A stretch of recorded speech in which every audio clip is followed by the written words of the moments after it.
नमस्कार, मैं शिवानी। बिहारी न्यूज में आपका स्वागत है। आज है 8 फरवरी, दिन शनिवार। खबरों की ओर बढ़ने से पहले एक नजर डालते हैं सुर्खियों पर। यूपीएससी बीपीएससी फ्री कोचिंग के लिए आवेदन शुरू। पिछड़ा वर्ग के छात्रों के लिए मुफ्त कोचिंग का अवसर। जननायक पुस्तकालय में मिलेगा निःशुल्क प्रशिक्षण। शिक्षकों के तबादले में नया दिशा निर्देश। तबादले के लिए डीईओ की रिपोर्ट जरूरी। नई स्थानांतरण नीति से शिक्षकों की बढ़ सकती है मुश्किलें। होल्डिंग टैक्स पर पुनर्विचार करेगी सरकार। व्यवसायियों को मिलेगी राहत। टैक्स में आ सकती है कमी। आज रखा जाएगा जया एकादशी का व्रत। भगवान विष्णु और मां लक्ष्मी की होती है पूजा। जया एकादशी व्रत का खास होता है महत्व। बिहार में ड्राइविंग लाइसेंस के नए नियम। टेस्टिंग ट्रैक पर ड्राइविंग टेस्ट देना अनिवार्य। मार्च से लागू होंगे नए ड्राइविंग लाइसेंस नियम। विराट की वापसी से किसका कटेगा पत्ता। दूसरे वनडे में श्रेयस या जायसवाल। इंग्लैंड के खिलाफ टीम इंडिया की प्लेइंग 11 में हो सकता है बदलाव। अब चलिए बढ़ते हैं बिहार की 25 बड़ी खबरों की ओर विस्तार से। बीईएल में 137 पदों पर भर्ती के लिए आवेदन शुरू। भारत इलेक्ट्रॉनिक्स लिमिटेड बीईएल ने ट्रेनी इंजीनियर 1 और प्रोजेक्ट इंजीनियर 1 के 137 पदों पर भर्ती के लिए आवेदन प्रक्रिया शुरू कर दी है, जो कि 20 फरवरी तक चलेगी। इच्छुक उम्मीदवार BELindia.in पर ऑनलाइन आवेदन कर सकते हैं। यह भर्ती अस्थायी रूप से बेंगलोर के product development and innovation centre और COE के लिए की जा रही है। और ट्रेनी इंजीनियर के 67 पद हैं, जिसके लिए फ्रेशर्स अप्लाई कर सकते हैं। प्रोजेक्ट इंजीनियर के 70 पद हैं, जिसके लिए 2 साल का अनुभव आवश्यक है। इसके लिए शैक्षणिक योग्यता BE या BTech या BSc इंजीनियरिंग, इलेक्ट्रॉनिक्स, मैकेनिकल या कंप्यूटर साइंस में आवश्यक है। आयु सीमा 28 से 32 वर्ष है पद के अनुसार, और सैलरी 30,000 से 55,000 तक प्रति माह है। और सिलेक्शन प्रोसेस रिटन टेस्ट और इंटरव्यू के आधार पर होगा। यूपीएससी बीपीएससी तैयारी के लिए फ्री कोचिंग आवेदन शुरू। बिहार में पिछड़ा वर्ग एवं अति पिछड़ा वर्ग कल्याण विभाग ने पटना में यूपीएससी और बीपीएससी से संबंधित परीक्षा की तैयारी के लिए मुफ्त कोचिंग के लिए आवेदन शुरू किए हैं। छात्र व छात्राओं के लिए जांच परीक्षा की संभावित तिथि 16 फरवरी निर्धारित की गई है। एक बैच की ट्रेनिंग अवधि 12 महीने होगी, जिसमें 40% सीटें पिछड़े वर्गों और 60% सीटें अत्यंत पिछड़े वर्गों के लिए आरक्षित की है। आवेदन पात्र छात्र छात्राओं के अभिभावकों की वार्षिक आय 3 लाख रुपए तक होनी चाहिए। साथ ही छात्रों को निःशुल्क कोचिंग के अलावा प्रतियोगी पुस्तकों की खरीद के लिए 3,000 रुपए की प्रोत्साहन राशि भी दी जाएगी। केंद्र में मुफ्त अध्ययन सामग्री, उन्नत पुस्तकालय, ऑनलाइन टेस्ट और प्रगति मूल्यांकन के लिए MIS पोर्टल की व्यवस्था भी है। जया एकादशी व्रत का खास होता है महत्व। माघ शुक्ल एकादशी, जिसे जया एकादशी भी कहा जाता है, हिंदू धर्म में विशेष महत्व है। इस वर्ष यह व्रत शनिवार यानी आज मनाया जाएगा, जो शुक्रवार रात 10:31 से शुरू होकर शनिवार रात 8:55 तक रहेगा। यह एकादशी विजय कारक मानी जाती है, जो जातक को सभी कार्यों में सफलता और विजय प्रदान करती है। जया एकादशी में भगवान विष्णु और मां लक्ष्मी का पूजन किया जाता है, जिससे मनोकामनाओं की पूर्ति और लक्ष्मी की कृपा मिलती है। उपवास और जाप से व्रत का पूर्ण फल प्राप्त होता है। पारण का समय रविवार को सुबह 6:28 से 10:12 तक होगा। बिहारी पहचान में आज हम बात करेंगे जगजीवन राम की। बाबू जगजीवन राम भारत के प्रमुख दलित नेता, स्वतंत्रता संग्राम सेनानी और संसदीय लोकतंत्र के विकास में अहम योगदान देने वाले राजनेता थे। उनका जन्म 5 अप्रैल 1908 को बिहार के भोजपुर जिले में हुआ था। जातिगत भेदभाव का सामना करने के बावजूद उन्होंने बनारस हिंदू विश्वविद्यालय और कलकत्ता विश्वविद्यालय से उच्च शिक्षा प्राप्त की। 1935 में उन्होंने दलितों के लिए वोटिंग अधिकार की मांग की। वह 50 वर्षों तक सांसद रहे, जो एक वर्ल्ड रिकॉर्ड है। 1971 के भारत पाक युद्ध के दौरान वे रक्षा मंत्री थे और हरित क्रांति के समय कृषि मंत्री रहे। 1977 में इमरजेंसी के बाद उन्होंने कांग्रेस छोड़ दी और कांग्रेस फॉर डेमोक्रेसी बनाई। जनता पार्टी की सरकार में वे उप प्रधानमंत्री बने। 1980 में जनता पार्टी ने उन्हें PM उम्मीदवार बनाया, लेकिन चुनाव में हार हुई। उनका निधन 6 जुलाई 1986 को हुआ। होल्डिंग टैक्स पर पुनर्विचार करेगी सरकार। बिहार सरकार होल्डिंग टैक्स नीति में बदलाव पर विचार कर रही है। 2023 में तेजस्वी यादव द्वारा लागू की गई नीति को व्यावसायिक प्रतिष्ठानों पर भारी बोझ बताकर सरकार ने इसे पुनः समीक्षा करने का निर्णय लिया है। पटना में हुई बैठक में बिहार चैम्बर ऑफ कॉमर्स के प्रतिनिधियों ने यह बताया कि टैक्स की बढ़ी हुई दरें अव्यवहारिक हैं। विशेषकर होटल, जिम, क्लब, निजी अस्पताल, स्कूल और कॉलेजों के लिए टैक्स में 3 गुना वृद्धि की गई थी। मंत्री नितिन नवीन ने कहा कि टैक्स प्रणाली पर पुनर्विचार किया जाएगा ताकि यह व्यवसायियों पर बोझ न बने और समरूप तरीके से लागू हो। शिक्षकों के तबादले में नया दिशा निर्देश। राज्य में शिक्षकों के तबादले के लिए नए निर्देशों के तहत तबादले का इंतजार कर रहे 1,90,000 शिक्षकों को यह प्रमाण पत्र प्राप्त करना आवश्यक होगा कि उनके खिलाफ कोई कार्रवाई लंबित नहीं है। शिक्षा विभाग ने सभी डीईओ को आदेश दिया है कि वे ऐसे शिक्षकों की पूरी रिपोर्ट प्रदान करें जिन्होंने स्थानांतरण के लिए आवेदन किया है। रिपोर्ट के आधार पर ही शिक्षकों के तबादले का निर्णय लिया जाएगा। यदि किसी शिक्षक के खिलाफ कोई सरकारी राशि बकाया है तो उसका ट्रांसफर नहीं होगा। 5 फरवरी तक जिलों से यह रिपोर्ट मांगी गई है। इसके अलावा शिक्षक के स्वास्थ्य स्थिति, सिंगल मदर या दूर पोस्टिंग जैसी श्रेणियों के आधार पर भी तबादला तय किया जाएगा। बिहार के इन जिलों में 10 फरवरी को रोजगार मेले का होगा आयोजन। 10 फरवरी को गोपालगंज और पटना में 1 दिवसीय रोजगार मेले का आयोजन किया जा रहा है। इस मेले का आयोजन श्रम संसाधन विभाग के अंतर्गत जिला नियोजनालय में करवाया जा रहा है। रोजगार के लिए इच्छुक युवा इस जॉब कैंप में भाग ले सकते हैं। इसमें भाग लेने के लिए आपको श्रम संसाधन विभाग के NCS पोर्टल www.ncs.gov.in पर जाकर रजिस्ट्रेशन करना होगा। मेले का आयोजन सुबह 10 बजे से शाम के 4 बजे के करीब में होगा। बीपीएससी मामले में फिर हाईकोर्ट में नहीं हो पाई सुनवाई। पटना हाईकोर्ट में बीपीएससी द्वारा आयोजित 70वीं प्रारंभिक परीक्षा को रद्द करने की मांग को लेकर पप्पू कुमार यादव और अन्य की याचिका पर बीते दिन शुक्रवार को सुनवाई नहीं हो पाई। वजह समय अभाव बताया गया है। जस्टिस अरविंद सिंह चंदेल की अदालत में अब अगले सप्ताह सुनवाई होने की संभावना है। इससे पहले 16 जनवरी को कोर्ट ने राज्य सरकार और बीपीएससी से 30 जनवरी तक जवाब देने का निर्देश दिया था। 13 दिसंबर 2024 को पटना में हुई परीक्षा में अनियमितता के आरोप लगे, जिसके बाद पटना केंद्र की परीक्षा रद्द कर दी गई। इस पर अभ्यर्थियों ने पूरी परीक्षा रद्द करने की मांग की। 15 से 29 साल के युवाओं के लिए माई भारत पोर्टल। प्रधानमंत्री नरेंद्र मोदी ने संसद भवन में माई भारत पोर्टल की जानकारी दी, जो भारत सरकार का डिजिटल प्लेटफॉर्म है। यह पोर्टल 15 से 29 साल के युवाओं की जरूरतों को पूरा करने के लिए बनाया गया है, जहां वे स्वयं सेवी कार्य, शिक्षा और कौशल निर्माण के लिए जुड़ सकते हैं। रजिस्ट्रेशन के लिए युवाओं को mybharat.gov.in पर जाकर मोबाइल नंबर से साइन इन करना होगा और OTP वेरीफाई करके व्यक्तिगत जानकारी दर्ज करनी होती है। पोर्टल पर युवाओं को समाज सेवा, शिक्षा शिविरों और स्थानीय सामाजिक गतिविधियों में हिस्सा लेने का अवसर मिलता है। यह पोर्टल युवाओं को एक दूसरे से जुड़ने और अपने विचार साझा करने का मंच भी प्रदान करता है। टेस्टिंग ट्रैक पर ड्राइविंग टेस्ट देना हुआ अनिवार्य। बिहार में मार्च से ड्राइविंग लाइसेंस के लिए नए नियम लागू होंगे, जिनके तहत हर आवेदक को टेस्टिंग ट्रैक पर एग्जाम देना अनिवार्य होगा। फिलहाल पटना और औरंगाबाद में यह व्यवस्था लागू है, लेकिन अब यह राज्य के सभी जिलों में लागू होगी। इसके लिए प्रत्येक जिले में टेस्टिंग ट्रैक बनाया जा रहा है, जिसमें बाउंड्री वॉल और हाईटेक उपकरणों की व्यवस्था की जा रही है। आवेदकों को CCTV निगरानी में टेस्ट देना होगा। इससे बिना टेस्ट के लाइसेंस मिलने की प्रथा खत्म होगी और सड़क सुरक्षा में सुधार होगा। लर्निंग लाइसेंस मिलने के बाद ट्रैफिक नियमों पर आधारित सवालों के जवाब भी देने होंगे। आगामी चुनाव से पहले बिहार में 1 लाख युवाओं को रोजगार।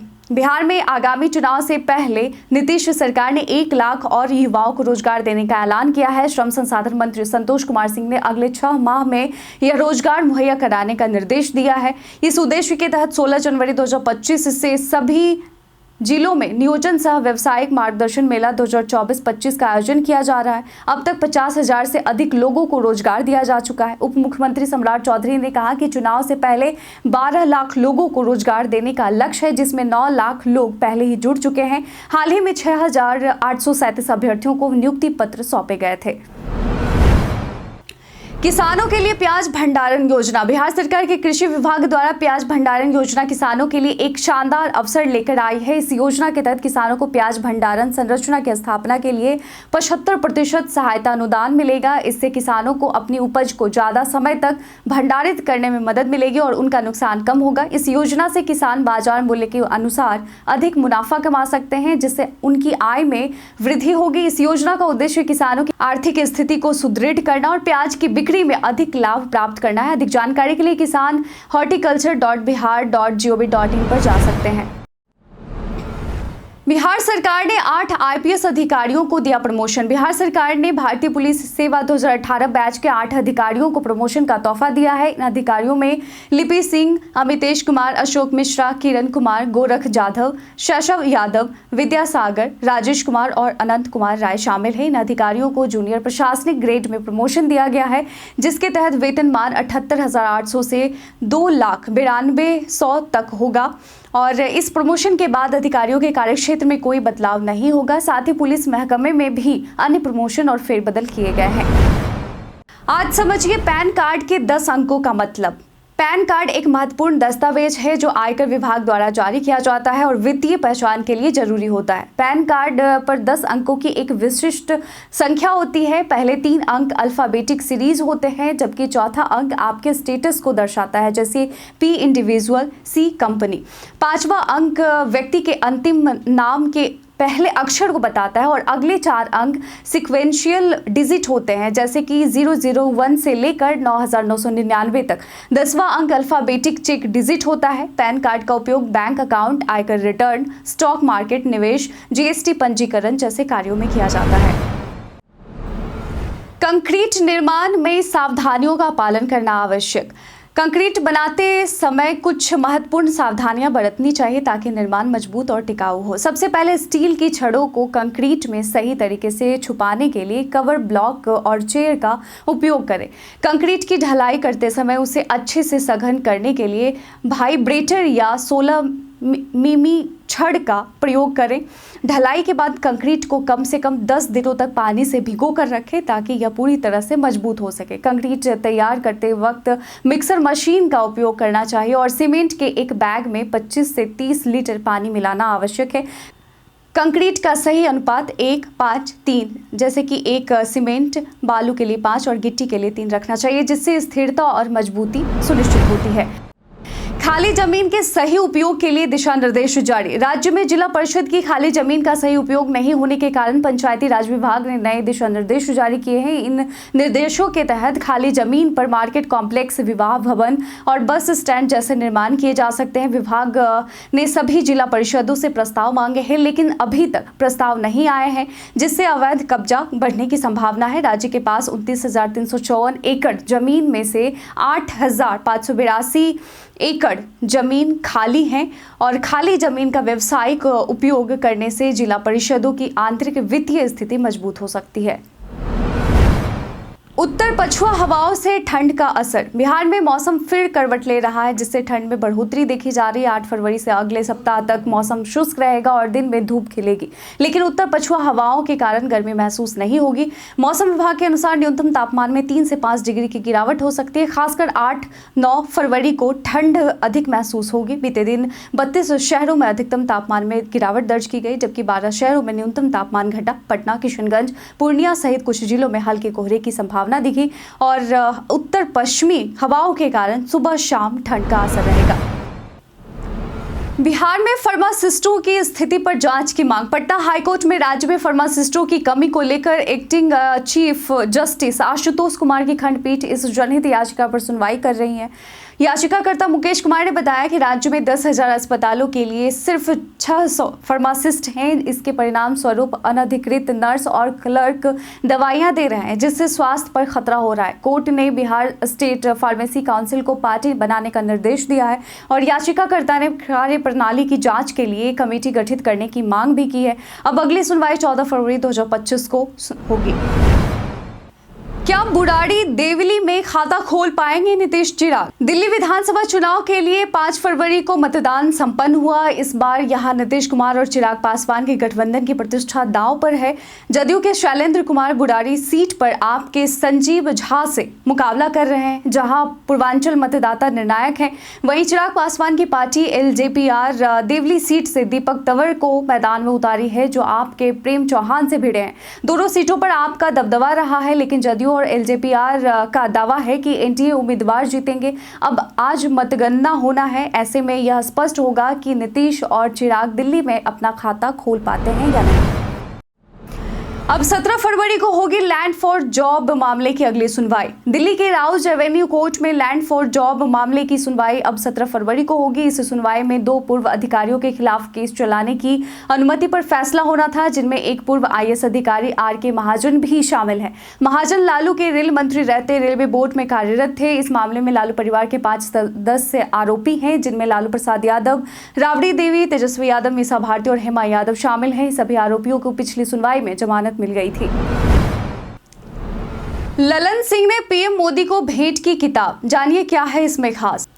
बीते दिन बिहार में होने वाले विधानसभा चुनाव की तैयारी के तहत प्रधानमंत्री नरेंद्र मोदी ने संसद भवन में बिहार के एनडीए सांसदों से मुलाकात की। इस दौरान केंद्रीय मंत्री ललन सिंह ने पीएम मोदी को स्वामित्व योजना पर आधारित एक खास कॉफी टेबल बुक भेंट की, जिसमें 18 जनवरी 2025 को संपत्ति कार्डों के ई वितरण कार्यक्रम का विवरण और योजना की उपलब्धियों को दर्शाया गया है। इस मुलाकात में करीब 30 बिहार एनडीए सांसद मौजूद थे। नेताओं ने पीएम को मिथिला पाग पेंटिंग और मखाना की माला भेंट की। विराट की वापसी से किसका कटेगा पत्ता। भारत और इंग्लैंड के बीच दूसरे वनडे में विराट कोहली की वापसी तय मानी जा रही है, जिससे टीम संयोजन को लेकर बहस छिड़ गई है। पहले वनडे में उनकी गैर मौजूदगी में श्रेयस अय्यर को मौका मिला, जिन्होंने 59 रनों की तूफानी पारी खेली, जबकि डेब्यू करने वाले यशस्वी जायसवाल सिर्फ 15 रन बना सके। हालांकि भारतीय टीम बाएं दाएं हाथ के बैटिंग कॉम्बिनेशन को प्राथमिकता दे रही है और चैंपियंस ट्रॉफी को ध्यान में रखते हुए जायसवाल को टीम में बनाए रखना चाहती है। ऐसे में भले ही अय्यर ने शानदार प्रदर्शन किया हो, लेकिन टीम संतुलन के चलते उन्हें बाहर बैठना पड़ सकता है। भारत का इतिहास आज की तारीख में कई कांडों से है दर्ज। 8 फरवरी 2002 में भारत व रूस के बीच 4 रक्षा समझौते संपन्न विमान वाहक पोत गोर्शकोव का सौदा अटका। 8 फरवरी 1897 में डॉक्टर जाकिर हुसैन विद्वान तृतीय राष्ट्रपति भारत के उनका जन्म हुआ। आज ही के दिन 1941 में जगजीत सिंह गजलों की दुनिया के बादशाह का जन्म हुआ था। 1986 में आज ही के दिन एकता बिष्ट भारतीय महिला क्रिकेटर का जन्म हुआ था। 1995 में कल्पना दत्त आजादी के लिए संघर्ष करने वाली महिला क्रांतिकारियों में से एक थी, उनका निधन हुआ था। आरबीआई ने बीपीएस में की कटौती, अब लोन लेना हुआ सस्ता।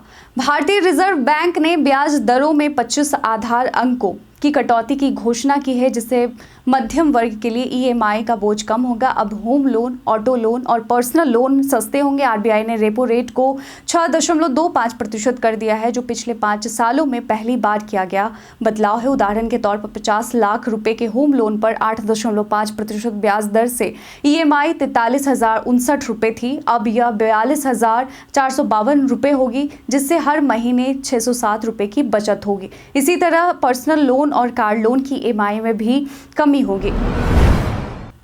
ब्याज दरों में कटौती के बाद भी शेयर बाजार में रहा गिरावट। भारतीय रिजर्व बैंक द्वारा ब्याज दरों में कटौती हुई, उसके बावजूद शेयर बाजार में गिरावट देखने को मिला। सेंसेक्स 211 अंक गिरकर 77,860.19 पर बंद हुआ, जबकि निफ्टी 43.40 अंक गिरकर 23,559.95 पर रहा। इससे निवेशकों को 1.17 लाख करोड़ रुपए का नुकसान हुआ। बीएसई में लिस्टेड कंपनियों का कुल मार्केट कैप घटकर 423.80 लाख करोड़ रुपए हो गया। हालांकि कुछ शेयरों जैसे टाटा स्टील, भारतीय एयरटेल और जोमेटो में तेजी रही। वहीं आईटीसी, एसबीआई और टीसीएस के शेयरों में गिरावट आई। कुल मिलाकर 2,397 शेयरों में गिरावट आई, जबकि 1,524 शेयरों में वृद्धि देखी गई।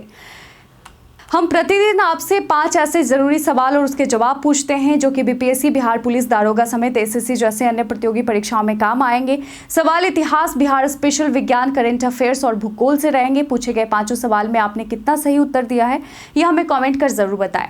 आज का हमारा पहला सवाल है, बंगाल सल्तनत का अंतिम सम्राट कौन था। Option A Taj Khan Karrani, option B Sulaiman Khan Karrani, option C Bayazid Khan Karrani, option D Daud Khan Karrani. इसका सही उत्तर है ऑप्शन डी दाऊद खान कर्रानी। आज का दूसरा सवाल है, बौद्ध धर्म को श्रीलंका का राजकीय धर्म किसने बनाया। Option A Devanampiya Tissa, option B Mutasiva, option C Abhaya, option D Panduvasa Deva. इसका सही उत्तर है ऑप्शन ए देवानामपिया तिस्सा। आज का तीसरा सवाल है, विष्णुपद मंदिर किस जिले में स्थित है। Option A Saran, option B Bhagalpur, option C पश्चिमी चंपारण, ऑप्शन डी गया। इसका सही उत्तर है ऑप्शन डी गया। आज का चौथा सवाल है, हाल ही में उत्तर प्रदेश के किस वन्य जीव पार्क में दुर्लभ भूरे रंग के वाइन सांप को देखा गया है? Option A Dudhwa national park, option B Hastinapur वन्य जीव अभ्यारण्य, ऑप्शन सी किशनपुर अभ्यारण्य, ऑप्शन डी इनमें से कोई नहीं। इसका सही उत्तर है option A Dudhwa national park. आज का पांचवा और आखिरी सवाल है, बिहार के पहले मुस्लिम मुख्यमंत्री कौन थे? Option A Abul Muhasin Mohammad Sajjad, option B Shahnawaz Hussain, option C Abdul Ghafoor, option D Zakir Hussain. इसका सही उत्तर है ऑप्शन सी अब्दुल गफूर। बीते दिन हमारे द्वारा पूछे गए सवाल का आप लोगों में से बहुत लोगों ने अपना जवाब में कमेंट सेक्शन में लिख कर दिया था। जिन्होंने पूछे गए सवाल का जवाब दिया उनके नाम है परशुराम सिंह, राजेश कुमार, दिव्या लक्ष्मी, अमित कुमार, पल्लवी सिंह, नौशाद रजा, राजकिशोरी महतो, संजीव कुमार, शानवी गुप्ता, संजय कुमार, रंजीत मिश्रा, प्रमीला कुमारी, हरेंद्र सिंह और अमृता कुमारी। इसके साथ ही बढ़ते हैं आज के सवाल की ओर। आज का सवाल है, सड़कों पर होने वाली दुर्घटनाओं के लिए आप किसे सबसे ज्यादा जिम्मेदार मानते हैं? वाहन चालक या फिर खराब सड़कें और बुनियादी ढांचा? अपना जवाब है कमेंट सेक्शन में लिखकर जरूर बताइएगा। आज के बुलेटिन में बस इतना ही। बिहार के तमाम खबरों के साथ बने रहने के लिए देखते रहें बिहारी न्यूज़। और साथ ही अगर आप यूट्यूब चैनल पर देख रहे हैं तो चैनल को सब्सक्राइब कर लें, और अगर आप फेसबुक पेज पर देख रहे हैं तो लाइक और फॉलो करना ना भूलें। धन्यवाद।